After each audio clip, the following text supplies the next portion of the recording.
Katherine Mansfield, Marriage à la mode, narrated by Hiral Vasani.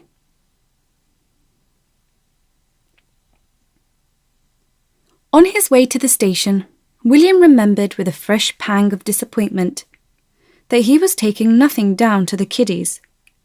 Poor little chaps. It was hard lines on them. Their first words always were as they ran to greet him, "What have you got for me, Daddy?" And he had nothing. He would have to buy them some sweets at the station, but that was what he had done for the past 4 Saturdays. Their faces had fallen last time when they saw the same old boxes produced again. And Paddy had said, "I had red ribbing on mine before." And Johnny had said, "It's always pink on mine. I hate pink." But what was William to do? The affair wasn't so easily settled. In the old days, of course, he would have taken a taxi off to a decent toy shop and chosen them something in 5 minutes. But nowadays, they had Russian toys, French toys, Serbian toys, toys from God knows where.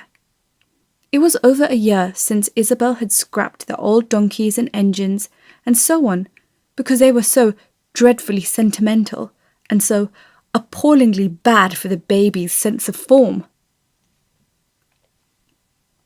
It's so important, the new Isabel had explained, that they should like the right things from the very beginning.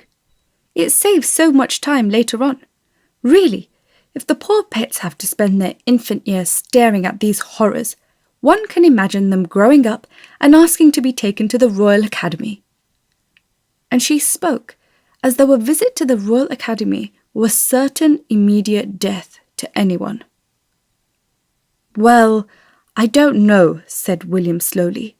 "When I was their age, I used to go to bed hugging an old towel with a knot in it." The new Isabel looked at him. Her eyes narrowed, her lips apart. "Dear William, I'm sure you did," she laughed in the new way. Sweets it would have to be.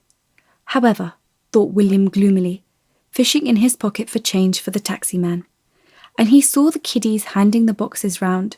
They were awfully generous little chaps, while Isabel's precious friends didn't hesitate to help themselves. What about fruit? William hovered before a stall just inside the station. What about a melon each? Would they have to share that too? Or a pineapple for Pad and a melon for Johnny? Isabel's friends could hardly go sneaking up to the nursery at the children's meal times. All the same, as he bought the melon, William had a horrible vision of one of Isabel's young poets lapping up a slice, for some reason, behind the nursery door. With his 2 very awkward parcels, he strode off to his train. The platform was crowded. The train was in. Doors banged open and shut. There came such a loud hissing from the engine that people looked dazed as they scurried to and fro. William made straight for a first-class smoker, stowed away his suitcase and parcels, and taking a huge wad of papers out of his inner pocket, he flung down in the corner and began to read. Our client, moreover, is positive. We are inclined to reconsider in the event of... that was better. William pressed back his flattened hair and stretched his legs across the carriage floor. The familiar dull gnawing in his breast quietened down. With regard to our decision, he took out a blue pencil and scored a paragraph slowly. 2 men came in, stepped across him, and made for the further corner. A young fellow swung his golf clubs into the rack and sat down opposite. The train gave a gentle lurch. They were off. William glanced up and saw the hot, bright station slipping away. A red-faced girl raced along by the carriages. There was something strained and almost desperate in the way she waved and called. Hysterical, thought William dully. Then a greasy, black-faced workman at the end of the platform grinned at the passing train, and William thought, a filthy life, and went back to his papers.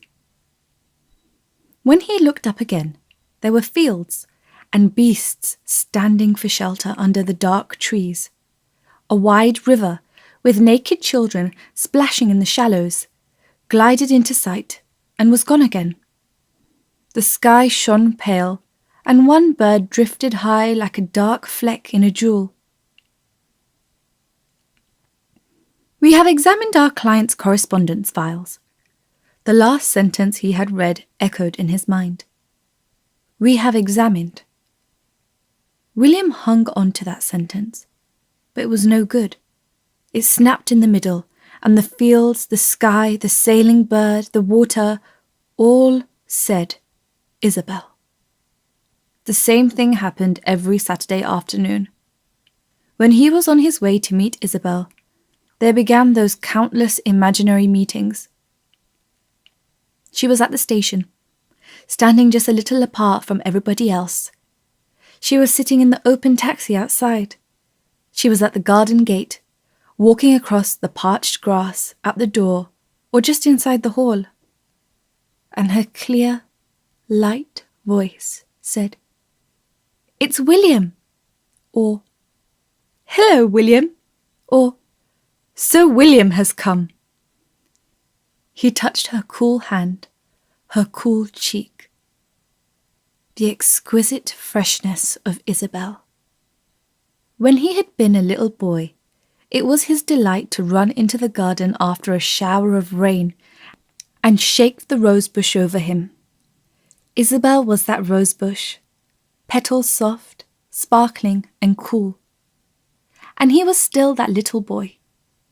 But there was no running into the garden now, no laughing and shaking. The dull, persistent gnawing in his breast started again. He drew up his legs, tossed the papers aside, and shut his eyes.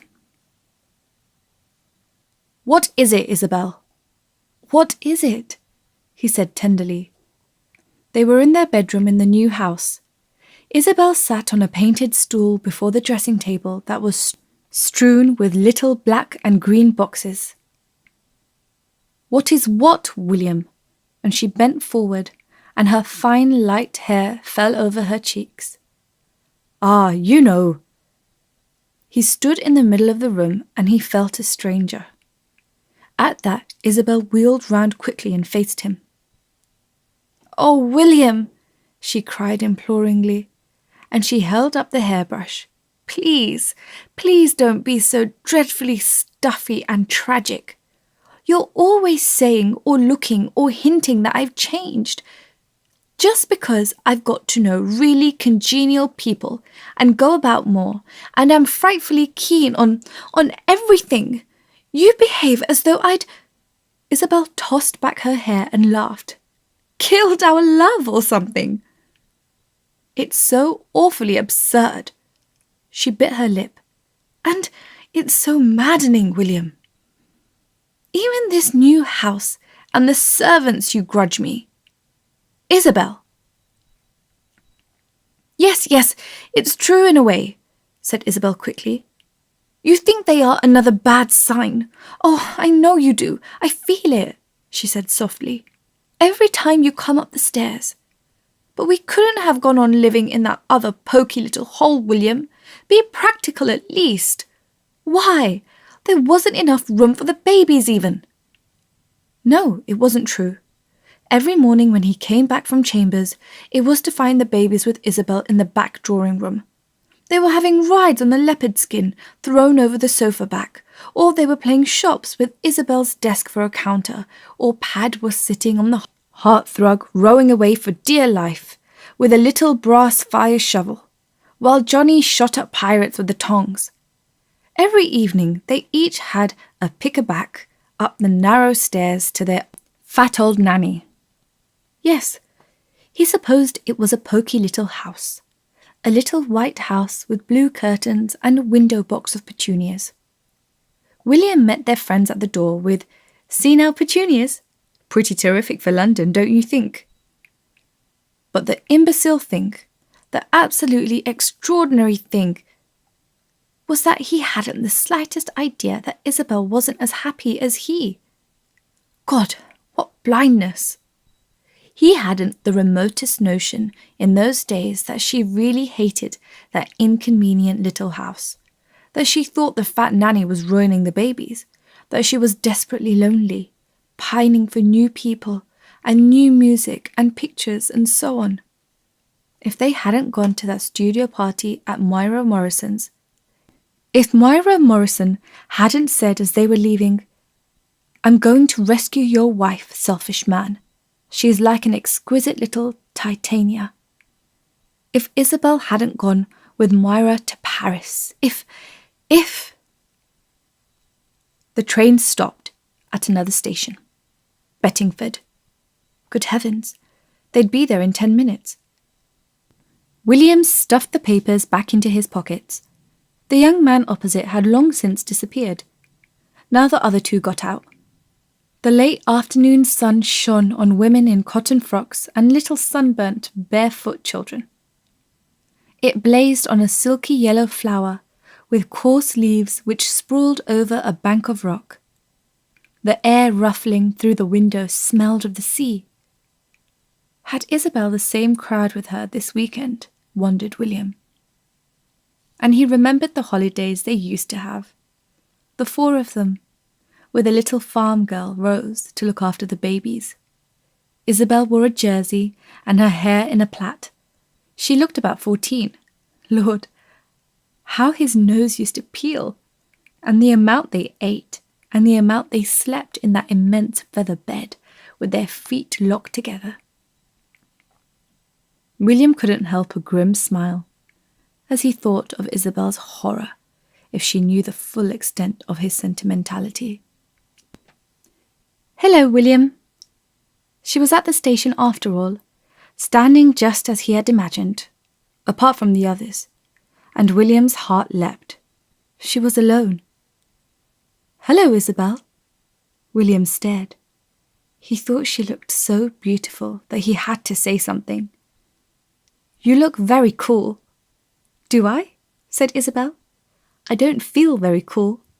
Come along, your horrid old train is late. The taxi's outside." She put her hand lightly on his arm as they passed the ticket collector. "We've all come to meet you," she said, "but we've left Bobby Kane at the sweet shop to be called for." "Oh," said William. It was all he could say for the moment. There in the glare waited the taxi, with Bill Hunt and Dennis Green sprawling on one side, their hats tilted over their faces, while on the other, Moira Morrison, in a bonnet like a huge strawberry, jumped up and down. "No ice, no ice, no ice!" she shouted gaily, and Dennis chimed in from under his hat, only to be had from the fishmongers. And Bill Hunt, emerging, added, "With whole fish in it." "Oh, what a bore," wailed Isabel, and she explained to William how they had been chasing round the town for ice while she waited for him. "Simply everything is running down the steep cliffs into the sea, beginning with the butter." "We shall have to anoint ourselves with butter," said Dennis. "May thy head, William, lack not ointment." "Look here," said William. "How are we going to sit? I'd better get up by the driver." "No, Bobby Kane's by the driver," said Isabel. "You're to sit between Moira and me." The taxi started. "What have you got in those mysterious parcels?" "Decapitated heads," said Bill Hunt, shuddering beneath his hat. "Oh, fruit!" Isabel sounded very pleased. "Wise William, a melon and a pineapple. How too nice." "No, wait a bit," said William, smiling. But he really was anxious. "I brought them down for the kiddies." "Oh, my dear," Isabel laughed and slipped her hand through his arm. "They'd be rolling in agonies if they were to eat them. No," she patted his hand. "You must bring them something next time. I refuse to part with my pineapple." "Cruel Isabella, Do let me smell it, said Moira. She flung her arms across William appealingly. Oh! The strawberry bonnet fell forward. She sounded quite faint. A lady in love with a pineapple, said Dennis, as the taxi drew up before a little shop with a striped blind. Out came Bobby Kane, his arms full of little packets. I do hope they'll be good. I've chosen them because of the colours. There are some round things which really look too divine, and just look at this nougat, he cried ecstatically. Just look at it. It's a perfect little ballet. But at that moment the shopman appeared. Oh, I forgot. They're none of them paid for, said Bobby, looking frightened.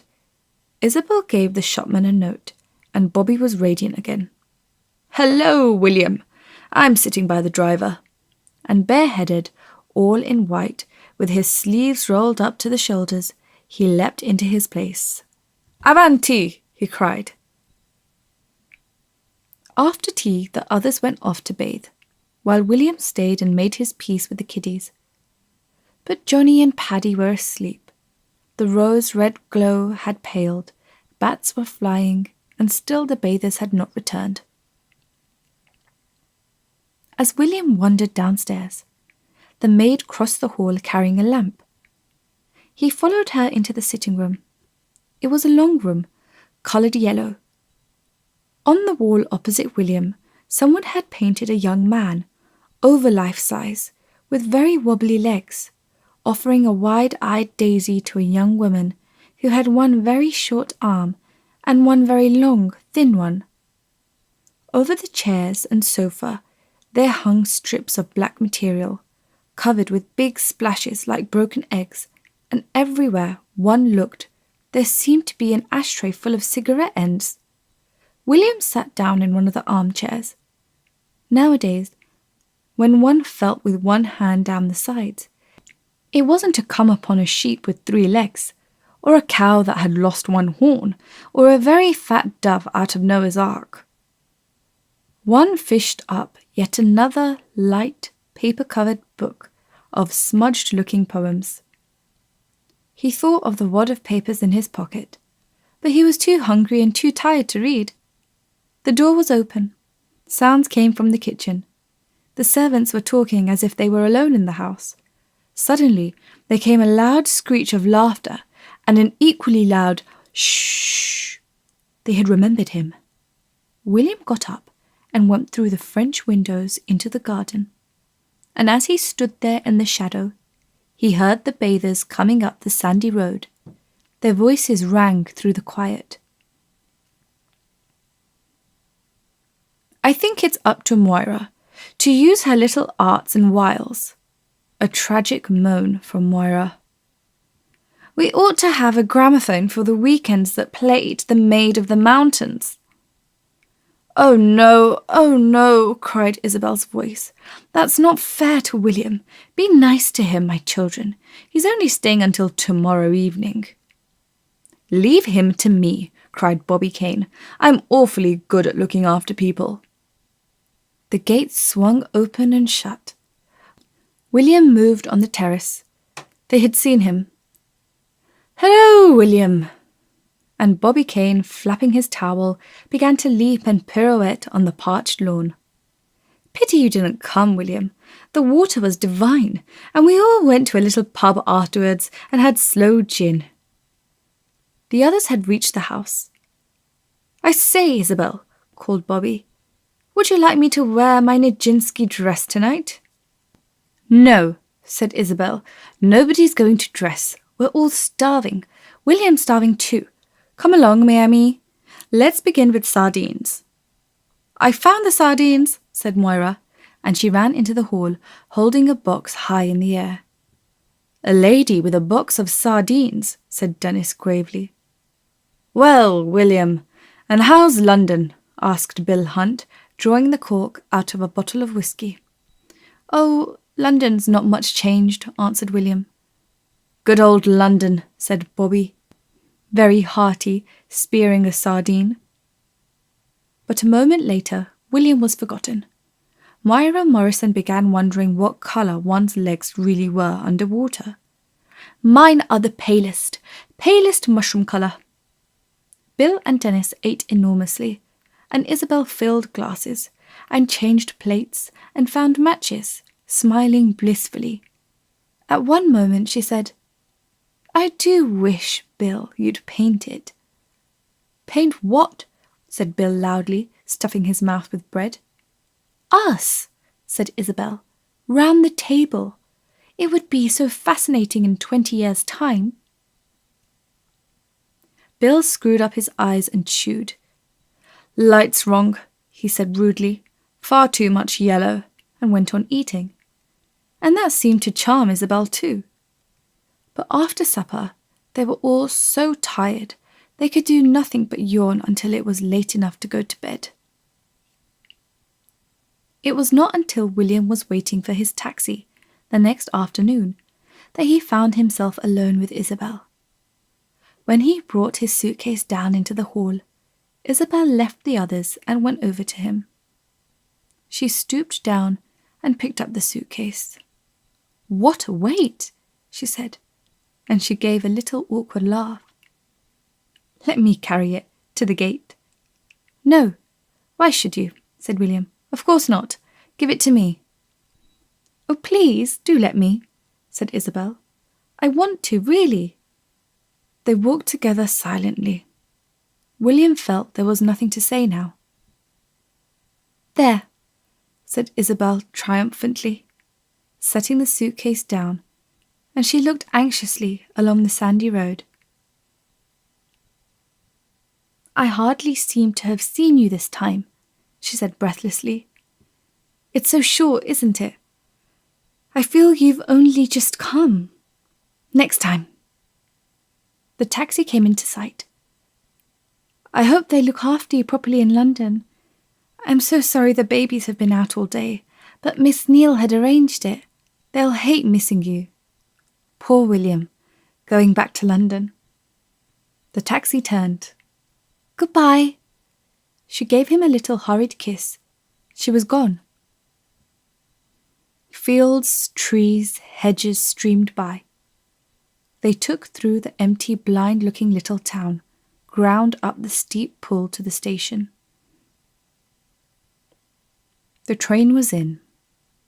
William made straight for a first-class smoker, flung back into the corner, but this time he let the papers alone. He folded his arms against the dull, persistent gnawing, and began in his mind to write a letter to Isabel. The post was late as usual. They sat outside the house in long chairs under coloured parasols.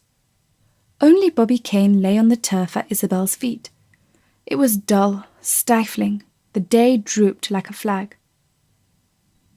"Do you think there will be Mondays in heaven?" asked Bobby childishly. And Dennis murmured, "Heaven will be one long Monday." But Isabel couldn't help wondering what had happened to the salmon they had for supper last night. She had meant to have fish mayonnaise for lunch, and now Myra was asleep, sleeping with her latest discovery. It's so wonderful. One simply shuts one's eyes. That's all. It's so delicious. When the old ruddy postman came beating along the sandy road on his tricycle, one felt the handlebars ought to have been oars. Bill Hunt put down his book. "Letters!" he said complacently, and they all waited. But, heartless postman, oh malignant world, there was only one, a fat one, for Isabel, not even a paper. "And mine's only from William," said Isabel mournfully. "From William? Already? He's sending you back your marriage lines as a gentle reminder." "Does everybody have marriage lines? I thought they were only for servants." "Pages and pages. Look at her. A lady reading a letter," said Dennis. "My darling, precious Isabel." Pages and pages there were. As Isabel read on, her feeling of astonishment changed to a stifled feeling. What on earth had induced William? How extraordinary it was! What could have made him? She felt confused, more and more excited, even frightened. It was just like William. Was it? It was absurd, of course. It must be absurd, ridiculous. Ha ha ha! Oh dear! What was she to do? Isabel flung back in her chair and laughed till she couldn't stop laughing. Do tell us, said the others. You must tell us. I'm longing to, gurgled Isabel. She sat up, gathered the letter, and waved it at them. Gather round, she said. Listen, it's too marvellous. A love letter. A love letter? But how divine! Darling, precious Isabel. But she had hardly begun before their laughter interrupted her. Go on, Isabel, it's perfect. It's the most marvellous find. Oh, do go on, Isabel. God forbid, my darling, that I should be a drag on your happiness. Oh, shh, shh, shh. And Isabel went on. When she reached the end, they were hysterical. Bobby rolled on the turf and almost sobbed. You must let me have it, just as it is, entire, for my new book, said Dennis firmly. I shall give it a whole new chapter. Oh, Isabel, moaned Moira, that wonderful bit about holding you in his arms. I always thought those letters in divorce cases were made up, but they pale before this. Let me hold it. Let me read it mine own self, said Bobby Kane. But to their surprise, Isabel crushed the letter in her hand. She was laughing no longer. She glanced quickly at them all. She looked exhausted. No, not just now. Not just now, she stammered. And before they could recover, she had run into the house, through the hall, up the stairs into her bedroom. Down she sat on the side of the bed. How vile, odious, abominable, vulgar, muttered Isabel. She pressed her eyes with her knuckles and rocked to and fro. And again she saw them. But not 4, more like 40, laughing, sneering, jeering, stretching out their hands while she read them William's letter. Oh, what a loathsome thing to have done. How could she have done it? God forbid, my darling, that I should be a drag on your happiness. William! Isabel pressed her face into the pillow, but she felt that even the grave bedroom knew her for what she was. Shallow, tinkling, vain. Presently from the garden below there came voices. Isabel, we're all going for a bathe. Do come. Come, thou wife of William. Call her once before you go. Call once yet. Isabel sat up. Now was the moment. Now she must decide.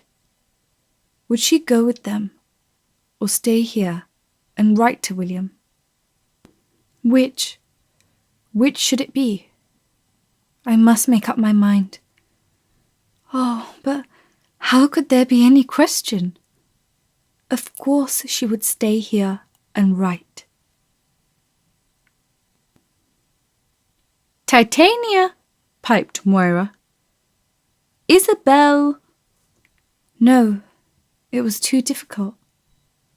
I'll go with them and write to William later, some other time. Later, not now. But I shall certainly write, thought Isabel hurriedly. And laughing in the new way, she ran down the stairs.